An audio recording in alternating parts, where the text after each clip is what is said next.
Hi guys, I'm going to do a little book review today on The Many Worlds of Albie Bright by Christopher Edge.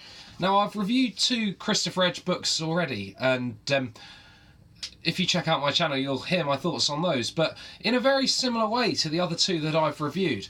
This was a really great book. This book, once again, had heavy themes of science intertwined between quite a deep and meaningful story of the main protagonist. Now, in this book, the story centres around the world of a young boy called Albie Bright.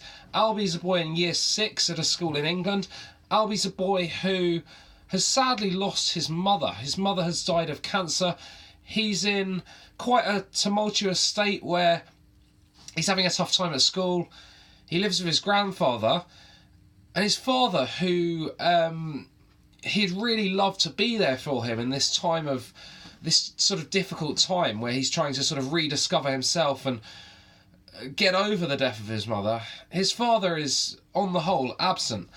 His mother and father were both famous scientists, or certainly well-known scientists, and since his mother's death, his father has found that there's been quite a lot of opportunities in the world of television. We've seen TV programmes based around science, things like the Big Bang Theory and stuff like that, on TV. Now, his father essentially is running a sort of TV show, doing lots of experiments and science with celebrities. So, whilst that might seem really cool, Albie himself doesn't really get to see his father and finds himself sort of longing for that relationship. Now, Albie has heard plenty from his mother before she's passed about the potential of a parallel universe. Now, he really wants to sort of reach that parallel universe so he can spend some more time with his mother. And throughout the story, we experience Albie entering lots of different universes in the search for that mother. He essentially has made his own device, which is allowing him to reach another parallel universe through a box, a cardboard box, a banana, his mum's laptop, and a Geiger meter. Now, we have some really exciting and interesting sort of things that happen along the way. He meets different representations of himself, both male and female forms. But on the whole, it's a journey of sort of self-discovery and sort of finding meaning in a life where he's very confused.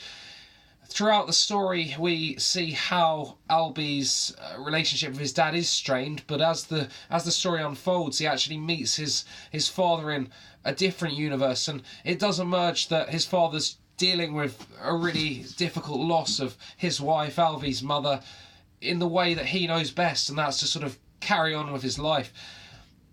Now, later in the book, we get back to Albie's main sort of real world, real universe, and we do see that those cracks that have emerged between the relationship with Albie and his father are able to sort of be patched up. They're able to unify and perhaps move forward, sort of dealing with the loss of someone so dear to them.